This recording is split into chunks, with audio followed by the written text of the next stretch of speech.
Hello and welcome. This is the post-mortem presentation for 4AM Designs and our project Apothecary Adventure. Apothecary Adventure is a story of discovery as the main character, Al, is searching for the recipe for the famed elixir of life. In his quests, Al is faced with plenty of challenges and must determine the best way to get past them, as well as multiple enemy types. During this presentation, you will hear us talk about what went right in our project, what went wrong, the things that we learned about along the way, and other things that we feel are worth mentioning. Now, who are we?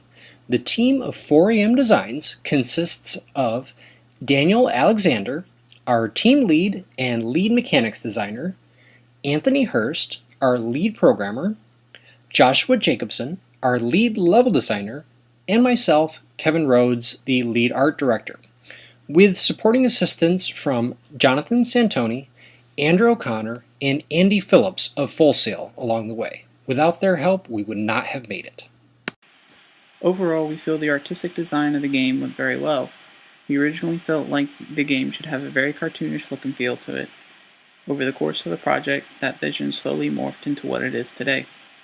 This is largely in part due to the meshes, materials, and particle effects we created and placed in the game world. The implementation of these artistic assets also went fairly smoothly. In previous stages of the project, we had trouble implementing many things, mainly scripts. However, when it came to most of the art assets, it was rather painless, and we believe that may be in part due to our increasing skill and understanding of UDK as the project continued to move forward. Early in the development of Apothecary Adventure, our team had many different brainstorming sessions to go over things like mechanics and challenges for the player to encounter. These sessions were a great benefit to the team to help us get ideas out so we could implement them and iterate upon them. This also provided us with a wealth of ideas for areas in the game that needed additions to keep the gameplay flowing. Our brainstorming sessions also helped keep everyone focused on the same concept of how we wanted the mechanics to work. If clarification was needed, we could look back at our brainstorming notes and see exactly what we had discussed and planned for the various elements of the game. By doing this early in the development cycle, we were able to keep many of the core concepts of the game intact. An area that went really well for us was the way we ordered our production workflow. We started off focusing on our mechanics completely, iterating until they were working exactly the way we wanted them to. Then, we focused on designing levels in the game that were key points transitionally in the game world. The first levels to go up were the transition between our forested area and our ruins area, and the transition point between the ruins area and the top of the volcano. By working on these areas first, we were able to work out at an early stage how our game was going to flow and how we wanted the major challenge elements to work. Another production point that worked well for us was the way that we distributed tasks to everyone on the team. Each person was assigned tasks not only based on their interests, but also on their personal expertise and what they had already worked on with the game. In this way, we made sure that the person most likely able to solve the problem at hand in the shortest amount of time was assigned to the task. If this is not your first time at a post-mortem presentation, you've definitely heard this one before. One of the things that went wrong during our game was scope. Keep the scope of your design in perspective at all times. It is vastly important. We began our project with the idea of making an open world design that the player would be able to move around freely in. This concept sounded great at the beginning, but when it came to trying to fill in our massive world with the challenges, we wound up falling short. Looking back, it would have definitely been a smarter decision to begin with a list of fully developed challenges and then build the world around those. While each team member of 4AM Designs brought their own unique history and skill set to the group, we were completely unprepared to make judgment calls on production timelines. In almost every area where we anticipated the length of time it would take us to complete a task, we grossly underestimated that time. This caused a cascading effect that led to many of the scope issues that Kevin talked about earlier. This underestimation of time was caused by a combination of inexperience with particular tasks, as well as the team was incredibly confident, perhaps borderlining on cocky, when it came to what we thought we could achieve. Our inexperience caused even the simplest tasks to exceed our time estimations and left us scrambling to reach deadlines with little room to spare for extensive testing prior to milestones. Communication was one thing that took our team some time before it finally clicked. There were times that each of us were not sure what everyone else was working on or what problems they were encountering. This led to issues where things had to be repeated and tempers flared. Another byproduct of this breakdown was that workflow was then crammed into the weekends where the team would spend all their free time working out issues in the game that were not resolved during the week due to poor communications. For any up-and-coming teams out there, I highly recommend you ensure that you have the means to keep the lines of communication open and moving freely. When you can clearly communicate with each other, many issues can be resolved quickly and team morale will not be affected. Dealing with Unreal Script was both a blessing and a curse for our team. There were some instances where it made a task much quicker and easier, and there were times where it was the best way to go about solving a problem, but we didn't exactly know how to go about scripting it. The entire team has learned valuable scripting skills as a result. We each have researched separate issues in our scripts and learned from the experience. By the end of the project, if there was an issue with a script, it was normally resolved with relative ease compared to the beginning of the project. Even though we used Unreal Script when we felt it was best for the task at hand, we still tried to stay away from it as much as possible since none of us had a very deep understanding of it. Most of the game was done in Kismet since we'd used Kismet extensively in previous classes. We knew how to get the result from Kismet that we were looking for, whereas in Unreal Script the same task could have taken much longer if we weren't already familiar with the functions it required. If any of us on the team were to work with Unreal Script in the future, we have a much better understanding of it now than we did before the project. We still don't know as much as a programmer would, but we could comfortably do small, simple scripts on our own. Kismet scripting has been an area that some of our team members had not had a lot of experience with, other than with basic trigger functions. While designing many of the core mechanics of the game, such as the inventory system and the throw mechanic, we learned many useful tips and tricks to allow us to bypass more traditional scripting, especially when it came to logic flow. When we started the project, we were under the impression that we would have to use Unreal Script to create many of the functions that we wanted our game world to have. Instead, we realized that several of the actions that we wanted to take place could be broken down to more simpler logic statements and incorporated via more basic Kismet elements.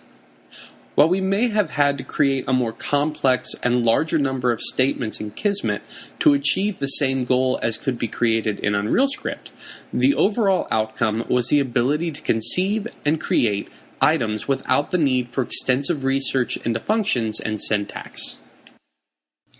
Animations were something fairly new going into a final project. I personally had had very little experience, which had previously consisted of just cutting out a few chunks from anim trees during other classes, but had never really understood the meat and potatoes of what I was getting into. During this project, it became absolute necessity to set up custom anim sets and anim trees in order to have our characters operate in the manner in which we had intended during design. Plenty of days were lost due to the daunting task of research and inquiries with FSO faculty. I highly recommend that if you plan to have your character perform tasks outside of the standard UDK ones, get started with research immediately. Learn who to ask and what to ask before too much time is lost. It will slip away from you very quickly. Apothecary Adventure certainly morphed as the project progressed. We stayed true to our original vision of an adventure platforming game where the player mixed and used potions to progress. However, how we went about it changed dramatically.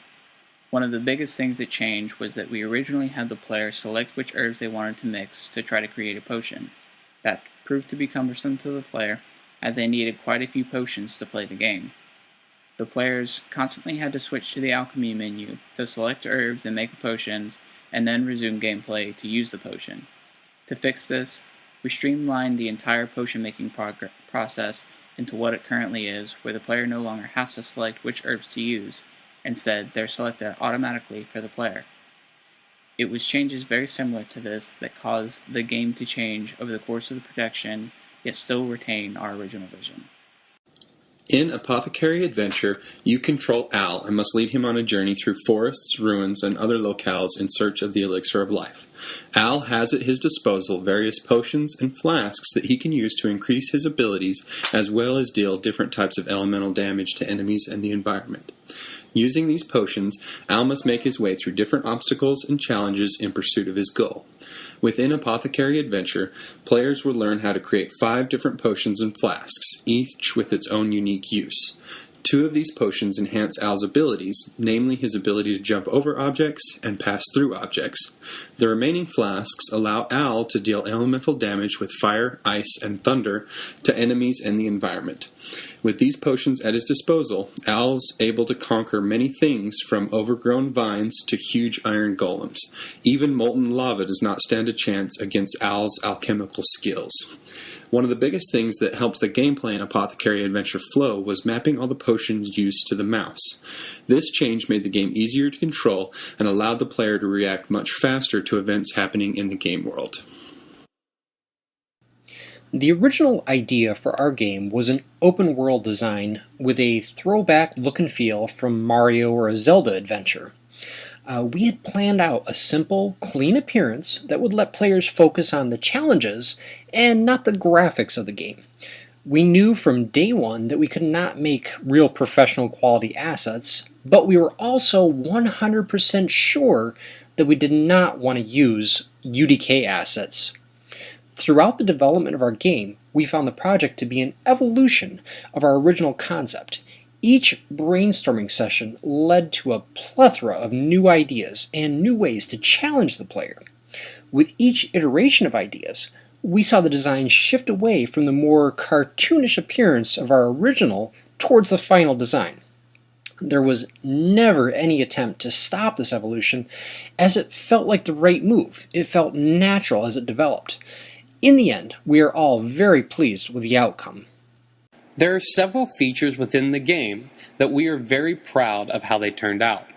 The first is the overall control scheme with the potions. We wanted to create a simple and easy to utilize system that still allowed players some options. What we ended up with was a combination of numerical hotkeys and a mouse wheel and mouse button press combination to activate the player reticle and throw the potions.